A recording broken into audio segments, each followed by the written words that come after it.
네, 용칼입니다. 자, 오늘 용칼 들어가기 전에 용칼 도와주시는 분들 소개를 하겠습니다. 코로나19 확산에 따른 위기 극복을 위해서 망설임 없이 다가와준 의료진, 나눔을 실천하는 시민들, 그리고 어려움을 함께 이겨내는 모든 분들 진심으로 감사드립니다. 정말 고맙습니다. 자랑스럽습니다. 경기도가 응원하겠습니다. 몸의 중심인 골반을 바로잡는 바디로직, 이제 김용민닷컴에서도 만나보시기 바랍니다. 가장 쉽고 가장 간단한 골반 교정 바디로직이 도와드립니다. 대부분 처음에는 그 효과를 의심하지만 한번 경험한 후에는 완전 반응이 달라집니다. 그만큼 착용 후 허리 통증이 줄었다는 이야기인데요. 바디로직 홈페이지에 올라오는 구매 후기들을 확인해 보시기 바랍니다. 정말 놀라운 얘기들이 많이 있습니다. 효과가 없을 경우 100% 환불을 보장할 만큼 제품 자신감도 대단합니다. 검색창에서 바디로직을 검색해 주시거나 김용민닷컴에서 구매하실 수 있습니다. 자, 활력과 면역력을 한 번에 9차 완판된 코어업 소개하겠습니다. 코어업은 아침 활력을 더해주는 멀티비타민과 정상적인 면역 기능에 필요한 아연과 페루산 마카가 한 번에 들어있는 건강기능식품입니다. 하루 900원도 안 되는 가격으로 활력과 면역력을 한 번에 책임집니다. 그리고 9차 완판에 보답하고자 2+1 구매 고객 2020분에게 수제 프루츠 캔디를 보내드리고 있습니다. 어려운 요즘 건강하게 이겨낼 수 있도록 팟캐스트와 청취자분들을 응원하겠습니다. 검색창에 코어업 검색해 주시기 바랍니다. 자, 오늘 용칼은요, 한마음 아파트와 신천지 그리고 미래통합당, 이런 제목을 달아봤습니다. 대구의 한 아파트, 한마음 아파트에서 벌어진 신천지 집단 입주 의혹, 이번 코로나19 사태의 핵심으로 떠오르고 있습니다. 방귀가 잦으면 그것이 임박했다는 이야기죠. 고상한 말로 우연히 잦으면 필연이고 의혹이 반복되면 팩트가 된다라고 말할 수 있습니다. 이 말을 하신 분은 바로 판사 출신의 박범계 더불어민주당 의원입니다. 박범계 의원이 이 의혹을 정리했습니다. 한마음 아파트 관련한 의혹을 정리했는데 아주 깔끔해요. 첫 번째, 집단 감염 발생 후 9일 늦은 역학조사. 이게 웬 말인가? 왜 대구시는 9일이나 지나서야 역학조사를 했는가? 두 번째, 대구시는 왜 집단 격리 사실도 쉬쉬했는가? 집단 격리를 하고 있는데 쉬쉬했어요. 자, 그리고 한 달 월세 수만 원에 불과한 곳에 이제 142명이 입주해 있는데 그 가운데 신천지 교인이 94명, 46명의 확진 환자가 발생했는데 다 신천지 교인들. 네, 이 아파트가 민간 아파트여서 입주를 허용하는 사람이 민간인이면 전혀 문제될 게 없습니다. 그 아파트 소유주가 신천지 교인이면 누가 뭐라 하겠어요? 그 사람 종교의 자유지요. 그런데 이 아파트가 말이죠. 한마음 아파트가 대구광역시 공무원 조직이 운영하는 대구광역시 소유 아파트입니다. 선대인 경제연구소장, 동아일보 기자 출신이고 하버드대에서 공공정책을 전공한 석사고 작년에 용인시장에 도전했었죠. 이 분야에 있어서는 일가견이 있는 인물입니다. 자, 이 선대인 소장이 페이스북에 올린 글을 토대로 소개하겠습니다. 한마음 아파트는 대구시 종합복지회관이 운영하는 임대아파트입니다. 대구시 종합복지회관은 그 이름 때문에 대구시가 사업을 위탁하고 있는 종합복지관이 아닌가 하는 추측을 하게 됩니다. 여러분, 통상 이제 지자체가 복지사업 같은 것을 어떤 복지관에다 위탁하지요. 예. 그 복지관은 종교 소유의 복지관일 수도 있고, 사회단체 혹은 사립학교 복지관일 수도 있습니다. 그게 아니에요. 대구 종합복지회관은 사업을 위탁받은 그런 민간 종합복지관이 아니에요. 대구광역시 행정기관 설치 조례에 근거해서 대구시 보건복지국 소속의 정식 조직으로 설치되어 있는 공무원 조직입니다. 관장은 대구광역시의 4급 공무원 서기관이고요.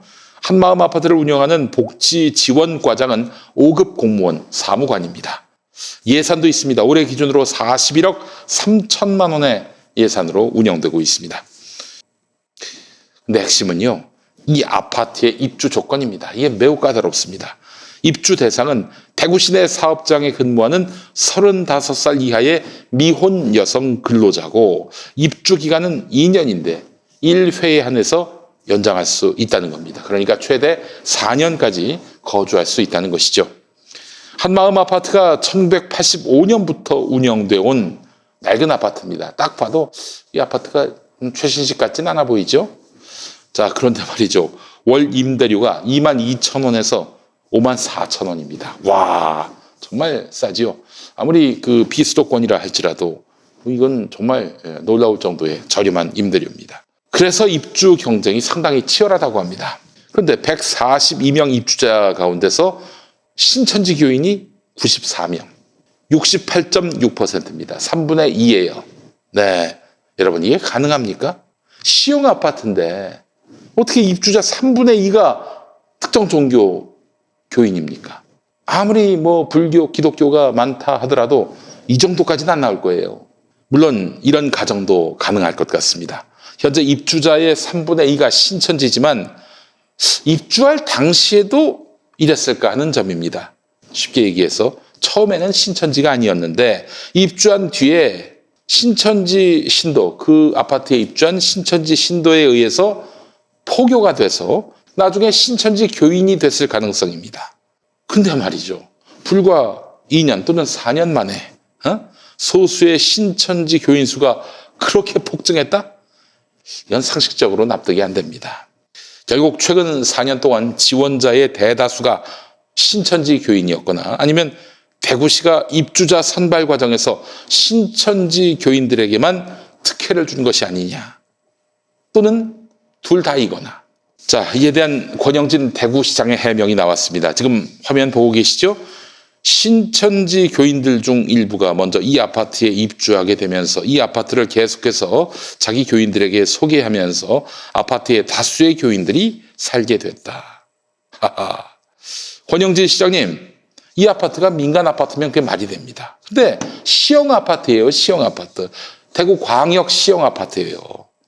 돈 있다고 혹은 뭐 그 안에 뭐 친한 사람 있다고 그냥 들어갈 수 있는 아파트가 아니에요. 아니, 그 해명이 말이 됩니까? 시민의 세금으로 운영되는 주거복지 시설이 특정 종교 신자들에게 혜택이 집중되는 걸 알고도 방조했다면 그 자체로도 문제지요.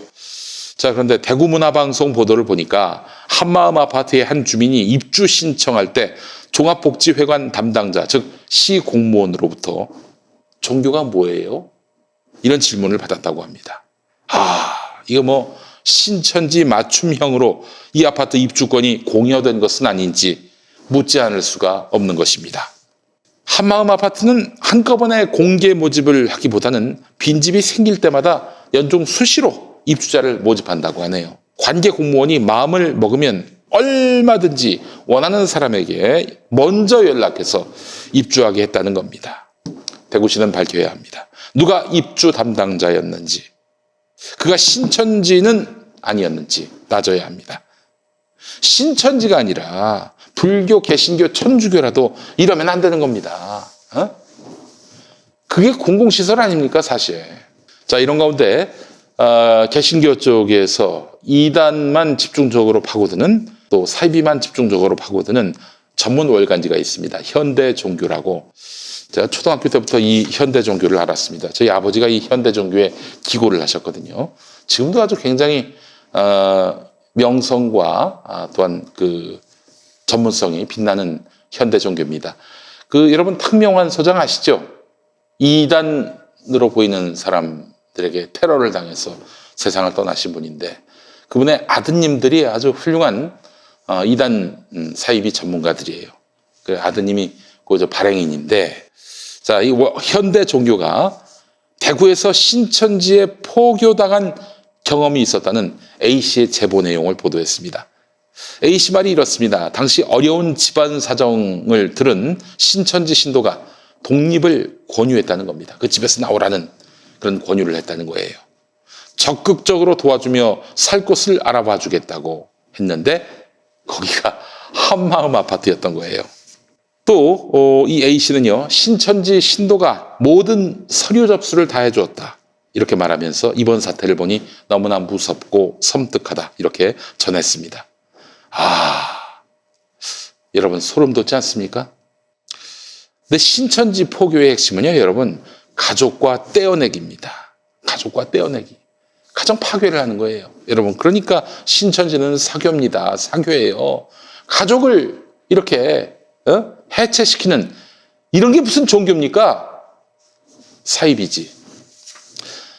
게다가 TBS 라디오 김어준의 뉴스 공장에 나온 변상욱 대기자, CBS 전 대기자인데 이분 YTN 앵커로 지금 활약 중이지요.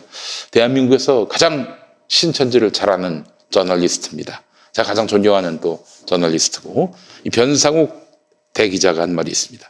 신천지에서는 어떤 사람이 있는데 신도예요. 근데 그 사람이 가족에게 발각이 됩니다. 가족에게 발각이 돼요.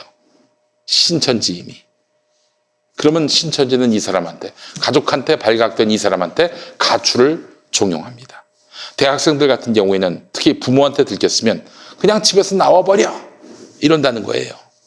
왜냐하면 부모에게 붙잡히면 신천지 못 오게 되고 또 부모에게 다시 설득될 가능성이 있기 때문에 가출하라. 자, 그러면은 그냥 가출하느냐? 그렇지 않습니다. 부모님한테 등록금을 받아요. 그리고 가출해요.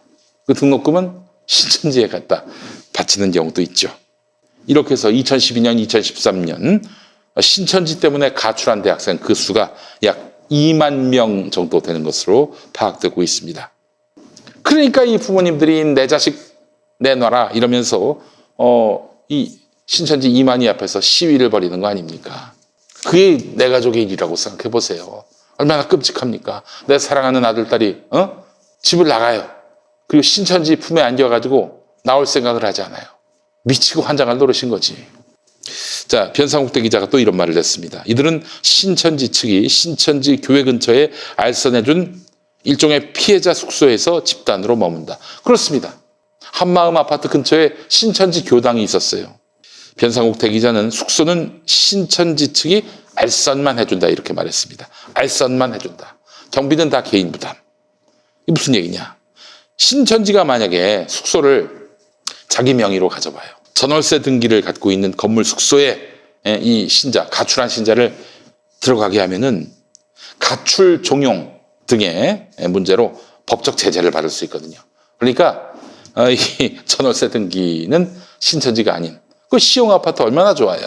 그렇잖아요. 신천지 소유도 아닌데다. 이번에 드러난 한마음 아파트, 사실상 입주부터 퇴거까지 신천지의 관리를 받는 시설이라고 변상욱 기자는 또 이야기합니다. 입주민의 70% 가까이가 신천지 교인이었기 때문에 아파트 라인별 계단장이 또 있다네. 라인별 계단장. 그들 모두 신천지 신자일 가능성이 높다는 겁니다. 계단장은 아파트 방이 언제 피고 누가 들어오는지 모든 파악이 가능하기 때문에 신천지 교인 중 가출 등을 이유로 해서 방을 구하는 사람이 있으면 이를 알선해 주었을 것이라는 설명입니다.